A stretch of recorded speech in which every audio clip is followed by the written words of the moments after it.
Everyone, welcome to Life Coach Live. I'm Tyler Nowens, and today we have a very special Life Coach Live. We are going to do something a little bit different. It's still going to be Paul and I. However, today we thought we would explore the four big questions that we have outlined in our Live Coaching Path ebook. And those four questions are: who am I? Why am I here?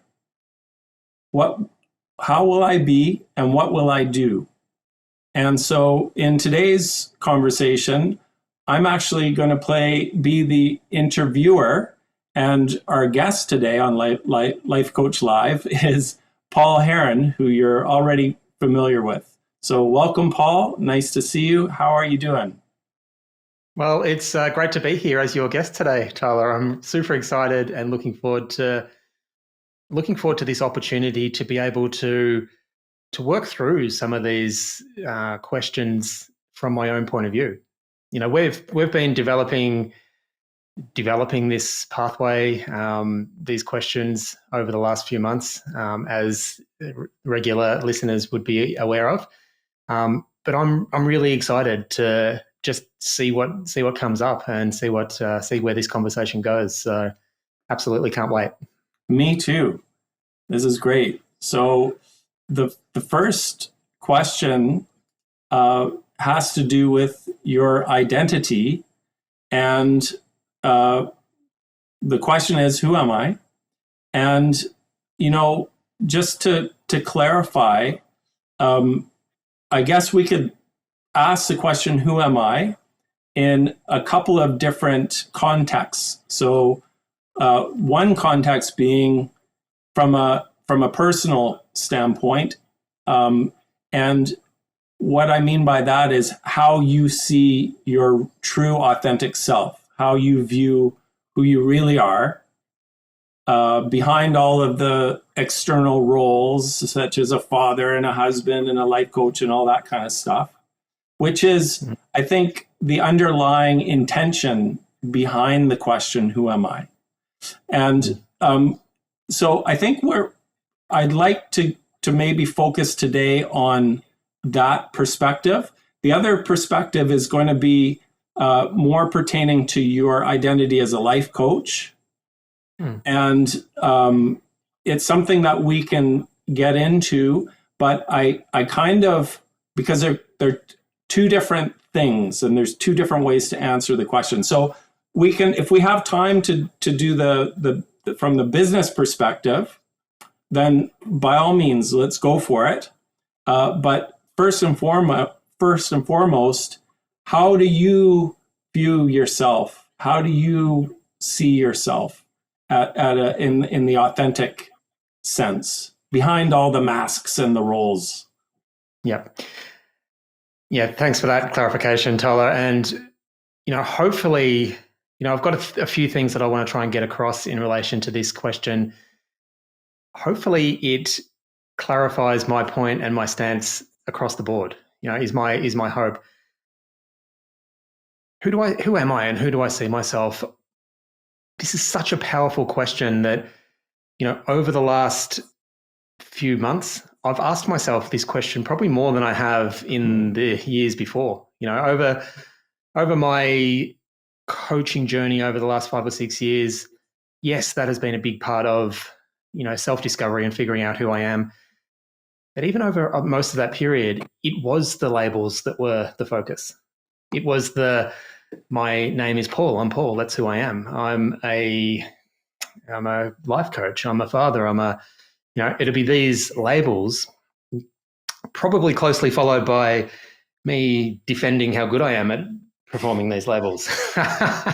Right. But the more I think about this question, the more powerful I think it is as something to be able to keep coming back to and reflecting on. Who am I really? Who is the authentic me? And I think you touched on it there, Tyler. Once we let go of the resistance and the noise and everything else that sort of gets in the way. I love the definition that we've come up with about the power source. Because in the end, that is who I am. And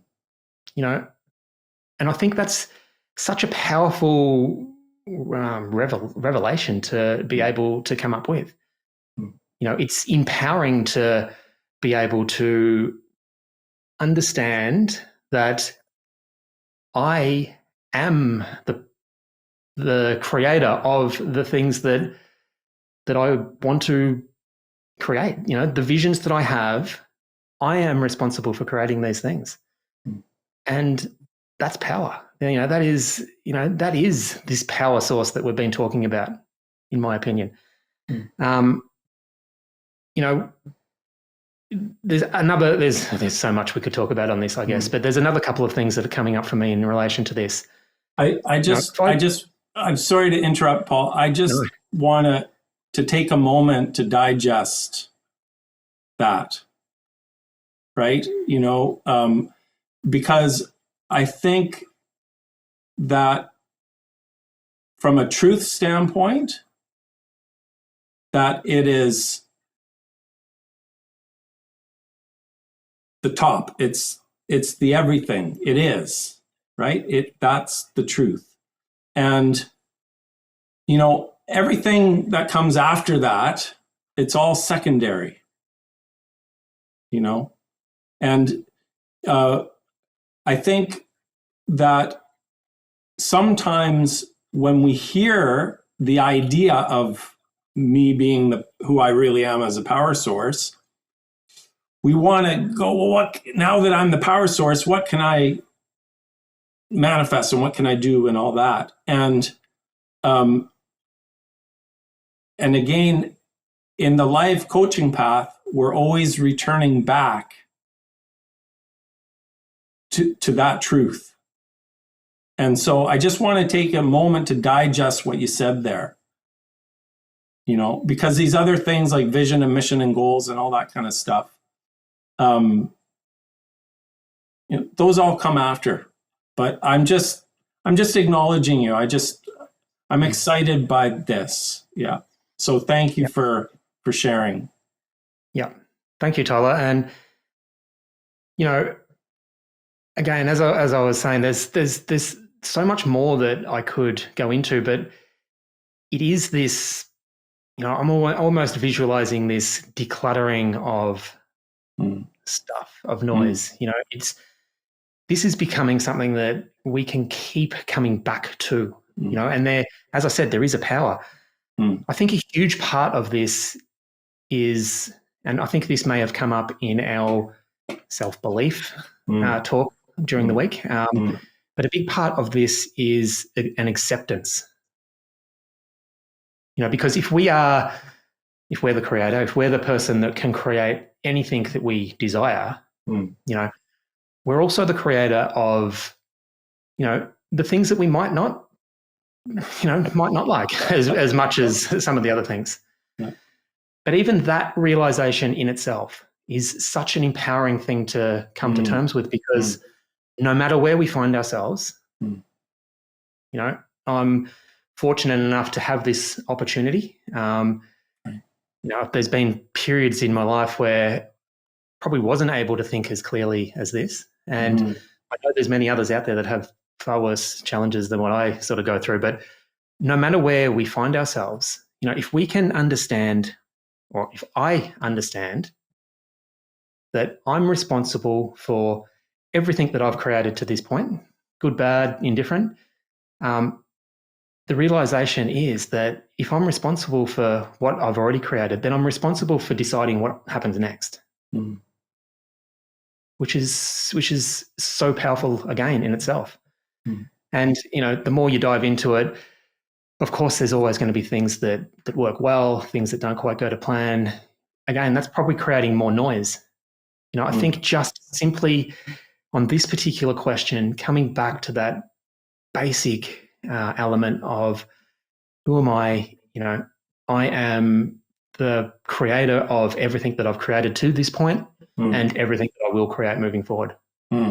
So, and the difference is that in the past, you realize you are the creator, but in the present, you're conscious now.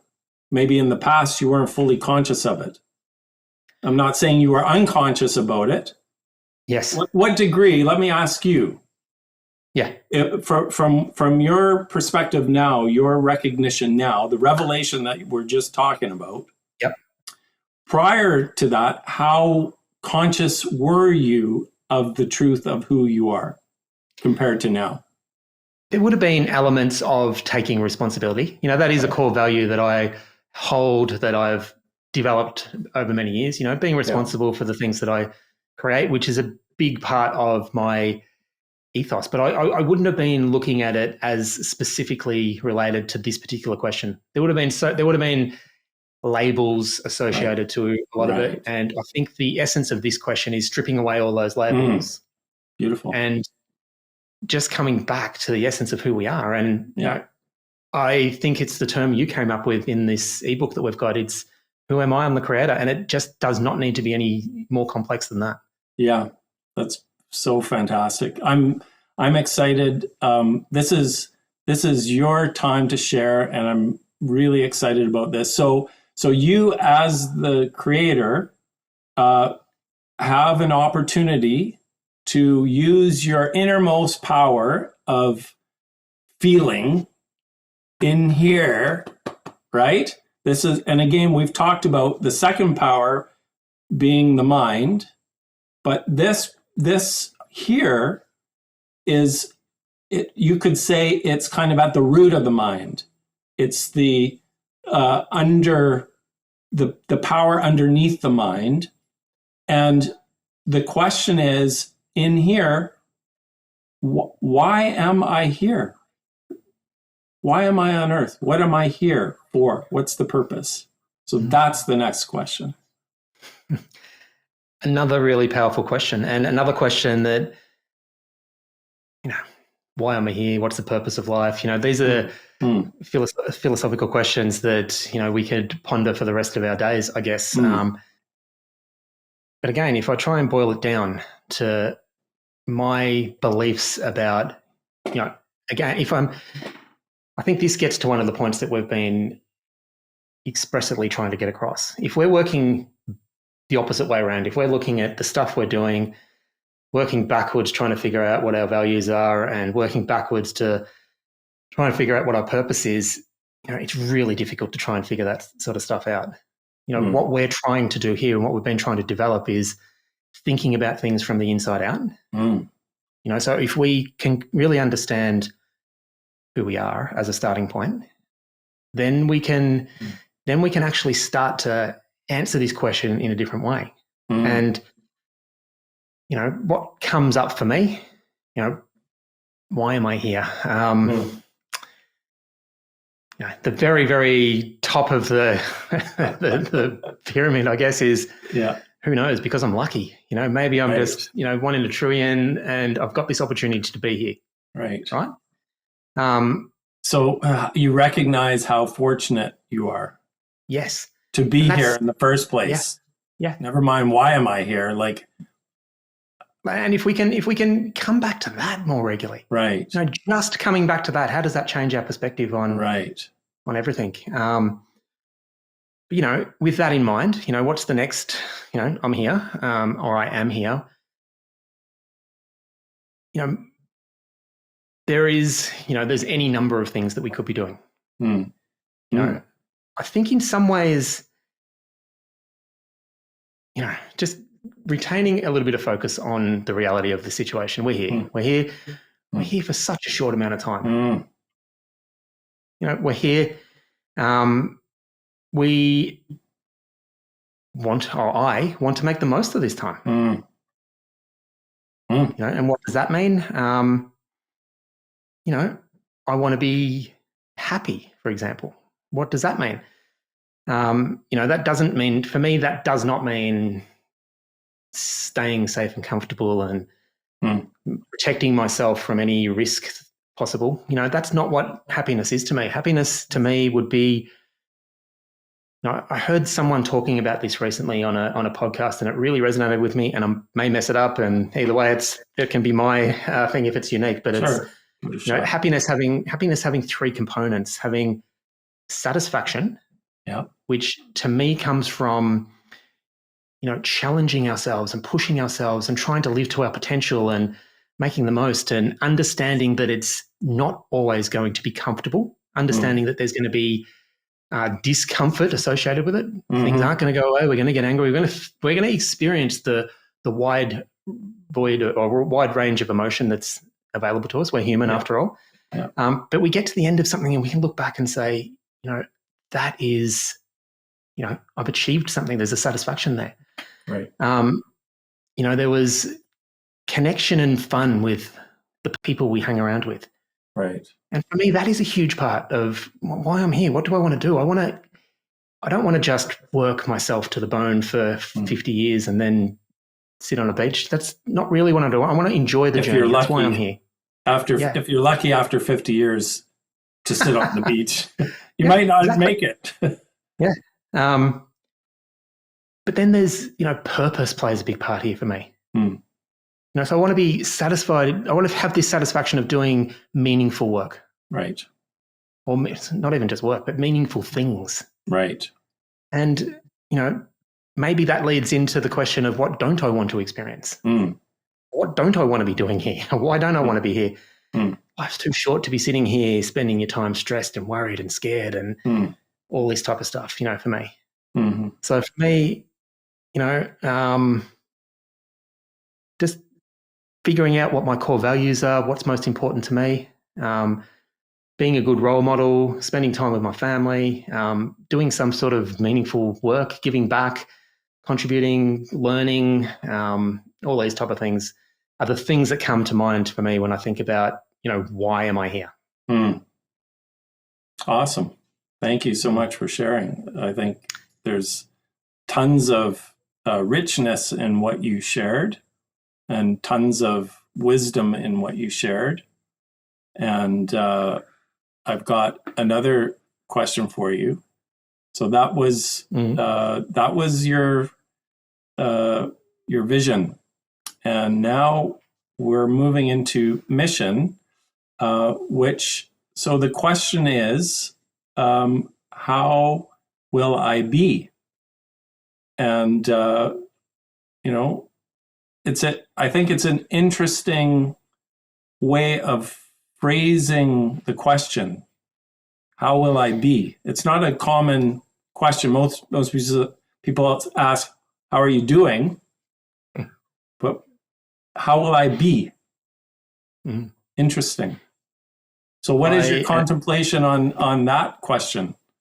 Yeah, another great question. And I probably, the first time I saw this question, I had to think about it a little bit because it is a question that we don't really think about.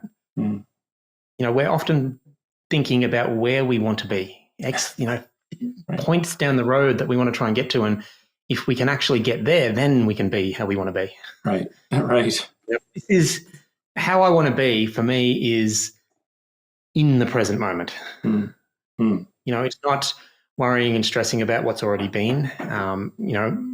We spoke about in understanding who we are, we're accepting, we're here, we're grateful, we're wanting to experience the best of things, but how will I be? Right. And I think this is potentially where maybe we get to put some of those labels back in about who we want to be and how we want to be. Things like our core values. Kind of maybe there's a bit of a mixture between the previous question and this question, but I think this particular question is the place where we can actually start to name some of these things. I know for me,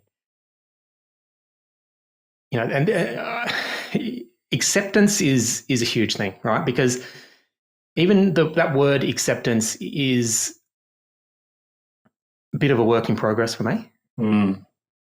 And for a lot of us, I think, but particularly for me, I'm hard on myself at times. So if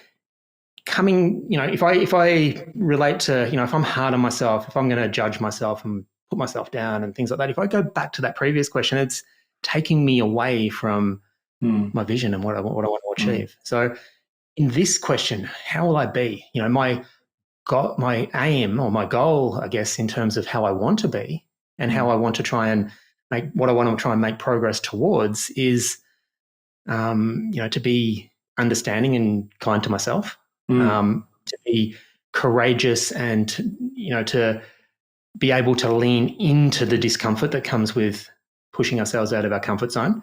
Yeah. To be, there's an element of being disciplined, to be able to go back and see something through to the end and feel the satisfaction that comes from that requires discipline, because we're not always going to feel like, we're not always going to have the motivation to just jump in and do things. We want to be doing things even when we aren't at 100%, because we know it's the right thing to do and it's the thing that we need to be doing to reach our vision. So it is a bit of a balancing act, this particular one. I think it all comes back down to how I want to show up. Right. That's, if I'm going to sum it up in one word, that's probably it. And if I was going to try and put my mission into a sentence, I would probably say something along the lines of, to trust myself, to be responsible and accountable, to spend my time, giving, growing, and trying to live to my potential. And right now, I am applying a big part of that to becoming the coach that I know that I can be. Right. I'm applying a big part of that to creating this thing that we're trying to create between us, Tyler. Yep. So, and beyond all that is, in my personal life, what I want to achieve, who I want to be for my kids. Right. I think this is where some of these labels can sort of come back in, and you kind of get to redefine what it is that you want to start taking action towards. With that awareness that, maybe there's a bit of a gap between where I am and where I wanted to be. Right. But I'm gonna do my best as well as I can to keep growing to be this person that I want to be. Fantastic. Yes. Yeah. So again, Paul, great answers. And the difference between how will I be and what will I do, right? And we've talked about the identity as being the power source, the creator, and also being, just purely just being. And so that question, how will I be, does really connect to that identity level, that core identity level, And again, the next power is the power of action. So the mission, how will I be, is the mindset, and I thought you were very conscious and aware from a mental mindset standpoint on how you want to be, the discipline and so forth. I think it's fantastic. And so now the third power, we're going to move into the physical and the body, and how do I want the body to act? What will I do in order to be in alignment with my mission, in alignment with my vision, and in alignment with who I really am? So that is the next question. What will I do? And it's an interesting spin, because this falls under the category of goals. Yeah. Right. And so, and I was talking about this with somebody yesterday. I asked them, I said, what do you think goals mean? And right away, outcome. It's the outcome. It's the effect. And I said, well, that's the normal way people think of a goal. And I said, but going through this practice that you and I have engaged in through Life Coach Live, it became very clear that goals are synonymous with actions. So what is it that I want to do? How do I want my body to perform on a regular basis? Which you already understand the question, but I'm just giving our listeners a bit of context for it. So Thanks, Tyler. Yeah, this is a really interesting question. And, thinking about what we want to be doing and, in my mind, there is a crossover with the mission, and the vision. Yeah. There is an understanding that back to the start of this process, right? We're going to accept where we are. This is the starting point. This is the place where we're beginning our journey today, and any steps we take today, this is where we start. Tonight we'll finish in a different place. 6 months' time from now, we'll finish in a different place, and so on. Yeah. Our ultimate vision, and what I've described there as my vision,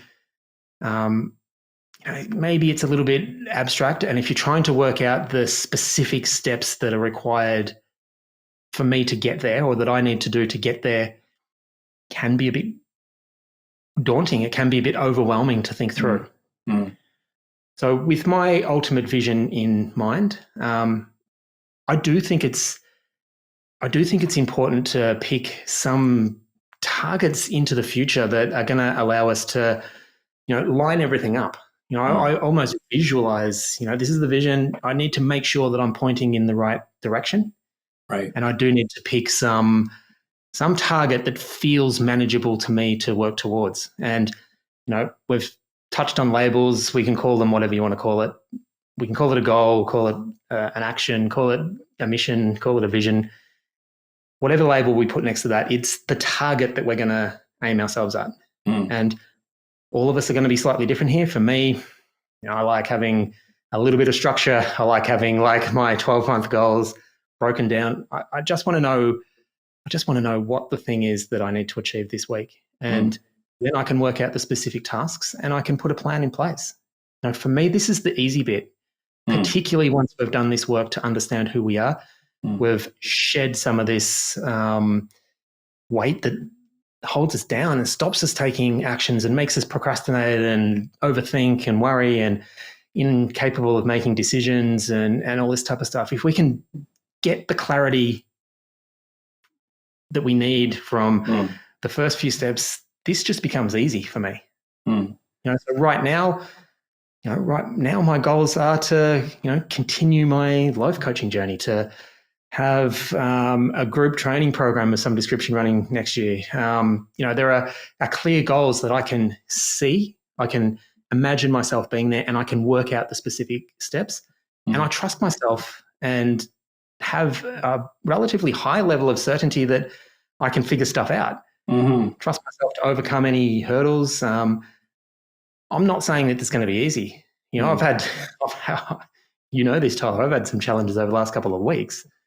Just coming to terms with different things, different new things that we're trying and doing, and things not quite going to the plan that we thought. Right. Some of these more challenging emotions creep in, but what I think this whole framework provides is the opportunity just to come back and recenter ourselves and get ourselves thinking clearly again, reconnecting with what's most important, and then coming back quickly and fast and ready to take the next step. So whatever those next steps are going to be, they will be. And we've just got to trust ourselves to be disciplined enough to be the person that follows through on the things that are most important. Because back to responsibility, it's us that's got us where we are. If we're not happy with that in any way, there's an acceptance. It is what it is.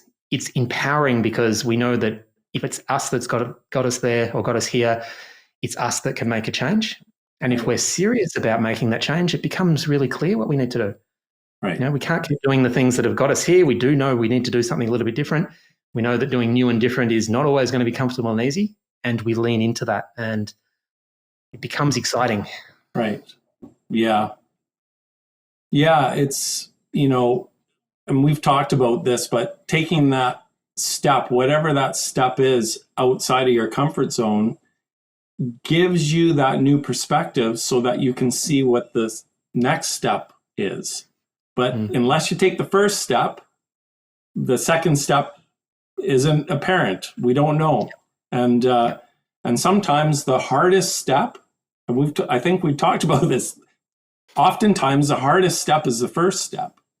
You know, Yeah. It's like thinking of learning to walk. Yeah. Absolutely. What's the hardest step? Well, the first one. It gets easier after that. You know, next thing you know, you're running and doing marathons. And that's a great example, you know, and I think that image that we all have of kids learning to walk, it's a powerful image because as adults, we've got the stuff in the way that stops us taking actions, that makes us stop after our first failure. You know, it's just too hard to keep going. Yeah. But a kid, a small child, has a vision. They want to walk. They know what they want. Yeah. They're probably clear on who they are, and they just keep getting up until they can do the thing. Yeah. And I think that's a really good metaphor for what we're trying to come back to in most cases. Do you think maybe as adults, when we fall down, we spend a lot of time focused on the hurt of falling down rather than on the vision of walking? And we forget about the goal, the vision, you know? And I mean, that's certainly, I've experienced that, you know? Yeah. Like even just having this conversation now, it's easy to forget what we were talking about 10 minutes ago in terms of how lucky we are just to be here. Right. And the short amount of time we've got here. And, you know, there's just no point wasting time. And, you know, we put that stress and pressure on ourselves about what we're going to do. Yeah. Right. And I'm guilty as charged of a lot of this. You know, I'm very much a work in progress myself. But, you know, the more that we can approach these questions and this framework, and you know, there's knowledge. Knowledge is one thing. It's applying it and just showing up, doing the work, and, you know, creating an environment for ourselves to be able to, you know, to be able to live towards that vision that we truly want to work towards. You know, to be able to, you know, to be able to be in a place where we fully accept and we're also really happy with the way where we are. You know, that's what we're working towards, really. You know, to be able to get to the end of our journey and not have regrets about not taking actions. And, you know, there's so much we could cover here, but absolutely. Well, I'm very happy and grateful to be here with you in this moment and talking about things that are powerful and meaningful. And I think that there's a lot of people that are searching for, you know, deeper meaning and things that are inspiring and true and can help them, you know, make the most out of their life. And so I think you're also providing a great service by sharing your answers to these questions with other people so openly, and hopefully they're able to receive it and to benefit from it, and, you know, in turn be inspired by your words, and of course to, you know, ask themselves the question. I mean, you can download the ebook for free, but even if you don't, you know what the questions are, and you can really spend time asking yourself the questions, you know? So I just want to thank you. Is there any final things you wanted to say before we end this call? No, not at all. It's been a really good opportunity to be on the other side of this and to go through this process of, you know, thinking through what's most important. Yeah, I just want to echo your thoughts and words there. If anyone does hear this and they have any questions or want to reach out to myself or Tyler. You know, we're here to have conversations with and help you guys through your own journey. So, yeah. Fantastic. Yeah. And I think you and I are both looking forward to having more of these interview conversations. And, you know, we're excited about some of the new aspiring life coaches or established life coaches that want to have this type of conversation on Life Coach Live. So kind of planting a few seeds for the near future. I think we'll be having more of these discussions and including other people like our listeners in the conversation. So, okay, Paul, all the best. Thanks so much. It's been terrific. Thanks, Tyler. Bye-bye.